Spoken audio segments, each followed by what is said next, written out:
The bullies chose the quiet kid, their biggest mistake. 15-year-old Marcus Reeves hunched his shoulders as he walked through the hallways of Westlake High School, trying to make himself invisible. It wasn't working. At 5'6", with a slender build, curly brown hair that never seemed to stay in place, and thick-rimmed glasses that were slightly too big for his face, Marcus stood out, and not in the way any teenager wanted to.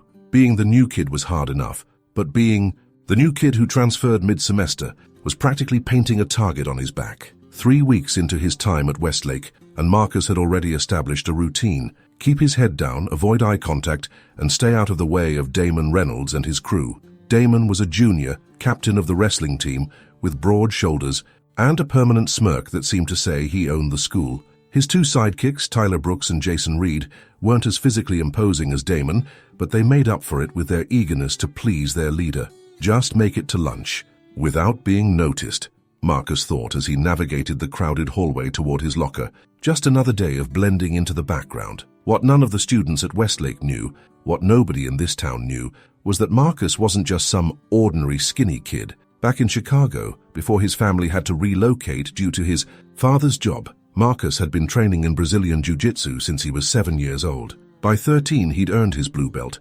At 15, he was close to purple, something rare for someone his age. He'd competed in tournaments across the Midwest, winning most of them, but that was another life. When they'd moved, Marcus's parents had encouraged him to use this as a fresh start.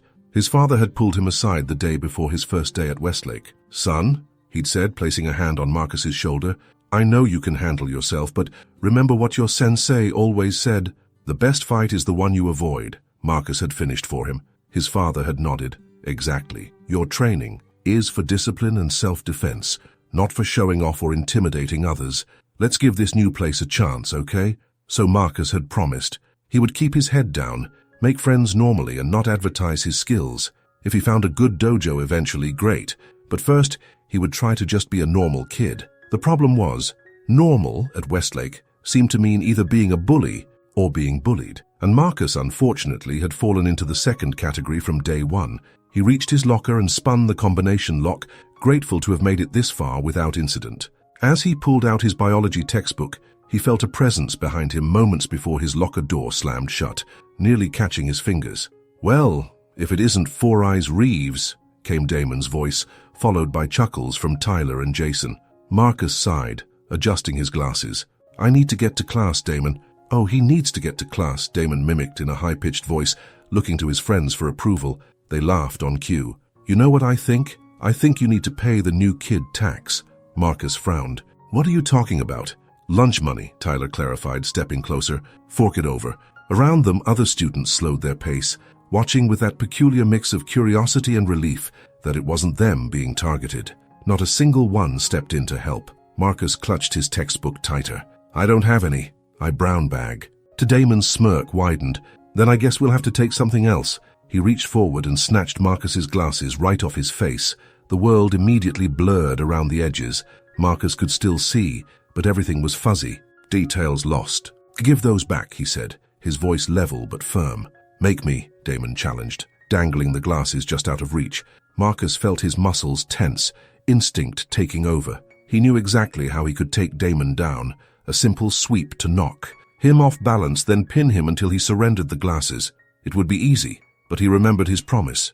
"The best fight is the one you avoid." "Please," Marcus said instead. "I need those to see." "Please," Damon mocked again. "I need those to see." He examined the glasses. "These look expensive. Maybe I'll just try them on." Marcus watched, seething internally, as Damon placed the glasses on his own face and made exaggerated cross-eyed expressions to the delight of his friends. "How do I look?" Damon asked, striking a pose. "Like a dork," Jason snickered. "Guys, come on," Marcus tried again. "The bell's about to ring." As if on cue, the warning bell sounded. Damon made a show of looking surprised, then took the glasses off and held them out to Marcus. "Here you go, Four Eyes." Relief washed over Marcus as he reached for them, only to watch in horror as Damon deliberately let them fall to the floor, then brought his foot down on them with a sickening crunch. "Oops," Damon said without a trace of remorse. The three bullies laughed and walked away, high-fiving each other, leaving Marcus to kneel and gather the pieces of his broken glasses. The frames were twisted beyond repair, one lens cracked. He carefully collected the pieces and put them in his backpack, blinking hard to keep the tears of frustration at bay. Miss Patel, the English teacher, noticed his lack of glasses during second period and asked what happened. Marcus mumbled something about sitting on them accidentally. She didn't look convinced but didn't press further. His day only got worse at lunch. Without his glasses, Marcus had trouble seeing the lunch menu and ended up with mystery meat he could barely identify. As he searched for an empty table, tray in hand, he felt a foot stick out in his path too late. He went sprawling, his lunch tray clattering across the cafeteria floor, food splattering everywhere, including all over his shirt. The cafeteria erupted in laughter. "Looks like the new kid needs glasses and a walking stick," Damon called out to more laughter. Marcus picked himself up, ignoring the sting of hot embarrassment that flooded his cheeks. A lunch aide came over with paper towels, but the damage was done. His shirt was stained, his lunch was ruined, and his dignity was in tatters. "You should really watch where you're going," Damon said innocently when the aide looked his way. Marcus spent the rest of the day hungry and humiliated, the stain on his shirt drawing snickers wherever he went. By the time the final bell rang, all he wanted was to get home and forget this day had ever happened. But Damon and his friends had other plans. As Marcus headed toward the exit, he felt himself being shoved from behind, hard enough that he stumbled into the boys' bathroom. Damon, Tyler, and Jason followed him in, blocking the door. "We're not done with you yet, Four Eyes," Damon said, advancing on him. "I think it's time for your official Westlake initiation." Marcus backed up until he hit the sinks. "Leave me alone. I haven't done anything to you. You exist," Tyler said, with a sneer. "That's enough." Marcus scanned the bathroom. 3 stalls, all empty. No windows. 1 door, blocked by 3 bigger guys. No witnesses. The best fight is the one you avoid. But sometimes a fight couldn't be avoided. His sensei had taught him that too. "I don't want trouble," Marcus said, keeping his voice steady despite his racing heart. "Too bad," Damon replied, grabbing Marcus by the collar. "Trouble found you." What happened next was both swift and humiliating. The 3 boys dragged Marcus to the nearest sink, turned on the faucet full blast, and despite his struggling, forced his head under the ice-cold water. They held him there for what felt like an eternity, though it was probably only seconds, before finally letting him up sputtering and gasping. Water dripped from his hair, soaking his already stained shirt. His eyes stung, his nose burned from inhaling water, and the worst part was the laughter, the cruel, mocking laughter. "Next time it'll be worse," Damon promised, high-fiving his friends as they headed for the door. "Welcome to Westlake, loser." And then they were gone, leaving Marcus alone, soaking wet and burning with a quiet rage he hadn't felt in years. He looked at himself in the mirror, water dripping from his curls, his myopic eyes narrowed.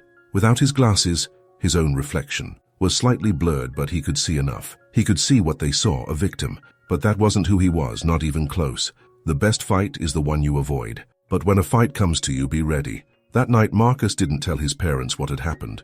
He claimed he'd accidentally broken his glasses in gym class and had spilled water on himself at the water fountain. His mother fussed over him, called the optometrist for an emergency appointment the next day, and made his favorite dinner. His father, though, seemed to sense something more had happened.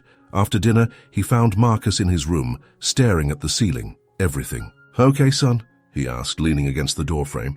Marcus hesitated, then sat up. "Dad, what if someone keeps starting fights with you, even when you try to avoid them?" His father's expression grew serious. He came in and sat on the edge of Marcus's bed. "Is someone bothering you at school?" Marcus shrugged non-committally. His father sighed. "Marcus, the advice to avoid fights doesn't mean you should let yourself be victimized. Self-defense means defending yourself when necessary." He paused. "Are these kids physically hurting you?" "They broke my glasses," Marcus admitted. "And they forced my head under a sink today." He couldn't bring himself to share all the details. His father's jaw tightened, anger flashing in his eyes. "I'm calling the school tomorrow." "No," Marcus said quickly. "Dad, please don't. That'll just make it worse. Then what do you want to do, because I'm not sending my son to school to be bullied?" Marcus thought for a long moment. "I want to handle it myself," he said finally. "But I might need to break my promise about not using what I know." His father studied him carefully. "Self-defense is always permitted, Marcus, but remember what you've been taught. Proportional response. Control, not revenge." Marcus nodded. "I understand." The next morning, Marcus went to school with a pair of old backup glasses. that didn't quite correct his vision but were better than nothing. He also went with a plan for the next 2 days, Marcus observed. He noted when Damon and his friends were alone, when teachers were nearby, where the blind spots in the school's supervision were. He catalogued their habits, their patterns, and he noticed something else too. He wasn't the only target. There was a freshman girl named Sophia who they tripped in the hallway, a sophomore boy, Elijah, whose books they knocked out of his hands, even a quiet senior named Hiroshi, who they mocked with racist accents. The bullies were equal opportunity tormentors. On Friday, Marcus was ready. He wore his new glasses, sturdier frames, impact-resistant lenses that had cost his parents extra, and carried himself differently. No more hunched shoulders, no more averted gaze. The change was subtle but immediate. A few students noticed, looking at him with curiosity as he walked confidently through the hallways. One girl even smiled at him. Sophia, the freshman he'd seen being bullied earlier that week. Damon noticed too. During lunch, he made his way to where Marcus was sitting alone. "Hey, Four Eyes," he said, looming over Marcus's table. "Nice new glasses? Be a shame if something happened to them." Marcus looked up calmly. "Leave me alone, Damon." Something in Marcus's tone made Damon pause. Then he smirked. "Or what? Or you'll regret it." Damon laughed, but it sounded forced. "Is that a threat? You think you can take me?" Marcus didn't answer. He simply held Damon's gaze until the bigger boy grew uncomfortable and walked away, muttering about teaching him a lesson later. That later came after the final bell. As Marcus had predicted, Damon and his friends were waiting near his locker. The hallway was emptying quickly as students rushed to catch buses or head to after-school activities. "There he is," Tyler said. As Marcus approached, Marcus stopped a few feet away. "I need to get to my locker." "Oh, you need to get to your locker," Damon mimicked. "Well, I need to teach you some respect." "I respect people who earn it," Marcus replied evenly. "You haven't." Damon's face darkened. "That's it." He lunged forward, grabbing for Marcus's shirt collar. But this time, Marcus was ready. He sidestepped, smoothly, causing Damon to stumble forward off balance. Before Damon could recover, Marcus had pivoted behind him and swept his legs out from under him. Damon hit the floor with a surprised, "Oof!" Tyler and Jason stood frozen in shock. Marcus maintained his stance, calm and ready. "What the hell?" Damon sputtered, scrambling to his feet. "Lucky move!" He charged again, this time swinging a wild punch. Marcus blocked it efficiently, redirecting Damon's momentum and using it against him. Within seconds, Damon found himself flipped onto his back, Marcus controlling his arm in a hold that wasn't quite painful, but made it clear that pain was just one twist away. "Yield," Marcus said quietly. "Get off me," Damon yelled, struggling. Marcus applied just a little more pressure, making Damon gasp. "I said yield." "Fine, I yield. Marcus released him immediately and stepped back, still in his defensive stance. Tyler and Jason looked at each other, then at Damon, clearly uncertain what to do. Damon got to his feet, rubbing his arm. "What are you waiting for?" he snapped at his friends. "Get him!" Tyler hesitated only a moment before rushing forward. Marcus handled him even more efficiently than Damon, using Tyler's weight and momentum against him until he found himself face down on the floor, arm twisted behind his back. "I don't want to hurt anyone," Marcus said loudly enough for all 3 bullies to hear, "but I will defend myself. Every time." He released Tyler, who scrambled away, looking shaken. Jason, seeing the fate of his 2 friends, raised his hands, in surrender. "Smart choice," Marcus said. A small crowd had gathered now, students who had heard the commotion and stayed to watch. Among them was Sophia, the freshman girl, her eyes wide with something like admiration. Damon, humiliated and angry, pointed a finger at Marcus. "This isn't over. You think you're tough because you know some fancy moves? We'll catch you when you're not expecting it." Marcus shook his head. "I'm always expecting it now, Damon, and next time won't be as gentle." He looked around at the gathered students. "That goes for anyone else you've been bullying too. It stops. Now." He turned to walk away, then paused. "Oh, and Damon, you owe me $60 for the glasses you broke." The whispers started immediately as Marcus walked away. By Monday morning, the story had spread throughout the entire school, growing with each retelling. Some versions had Marcus taking on 5 guys at once. Others claimed he'd been trained by secret martial arts masters. The truth was impressive enough. The skinny new kid had taken down the school's biggest bully without breaking a sweat. When Marcus walked into school on Monday, things were different. People nodded to him in the hallways. A few even said hello. Sophia approached him before first period. "Is it true?" she asked without preamble. "Did you really take down Damon Reynolds?" Marcus adjusted his glasses. "We had a disagreement. It's settled now." She smiled. Well, thank you. He's been horrible to a lot of us. Throughout the day, Marcus noticed other changes. Students who had previously ignored him were suddenly introducing themselves. Teachers seemed to look at him with new interest. And most telling of all, Damon and his friends stayed far away, averting their eyes whenever Marcus passed by. At lunch, Marcus was surprised when a tray clattered onto the table across from him. He looked up to see Hiroshi, the senior he'd noticed being bullied before. "Mind if I sit?" Hiroshi asked. "Not at all." Hiroshi sat down. "I heard what you did. That took guts." Marcus shrugged. "It shouldn't take guts to stand up to a bully." "But it does," Hiroshi replied. "That's why most people don't." They ate in companionable silence for a while, before Hiroshi spoke again. "I'm starting a self-defense club. Nothing fancy, just some basic techniques people can use to protect themselves. I've been doing karate since I was a kid." He paused. "I could use someone with your skills to help demonstrate." Marcus considered this. "I'm not interested in teaching people how to fight." "Neither am I," Hiroshi said. "I want to teach them how not to be victims. There's a difference." Marcus thought about his sensei back in Chicago, about all the lessons that went beyond physical techniques: discipline, respect, confidence. He thought about how different his first weeks at Westlake might have been if he'd stood his ground from the beginning. "I'll think about it," he said. True to his word, Damon did try once more to catch Marcus off guard. The following week, as Marcus was leaving the school building alone, Damon stepped out from behind a tree accompanied by two guys Marcus didn't recognize. Older, bigger, not students. "Remember when I said it wasn't over?" Damon called out. Marcus set down his backpack calmly. "I remember advising you against this." What followed was brief but definitive. While Damon's new friends had size on their side, they lacked training. Marcus neutralized all three attackers efficiently, using control holds rather than strikes, ensuring they couldn't continue fighting but weren't seriously hurt. As Damon lay on the ground, breathing hard, Marcus knelt beside him. "It's over now," he said quietly. "I don't want to be your enemy, Damon, but this has to stop." Something in Damon's eyes shifted, resignation perhaps, or the first glimmer of respect. "Fine," he muttered. "We're done." In the weeks that followed, a subtle but significant shift occurred at Westlake High School. The hierarchy didn't disappear overnight. There were still popular kids and outcasts, still cliques and social divisions. But the overt bullying decreased markedly, not just of Marcus but of students throughout the school. Hiroshi's self-defense club started with just 5 members, but grew quickly. Marcus eventually agreed to help, focusing on teaching the principle he had learned so well. The best fight is the one you avoid, but be prepared for the ones you can't.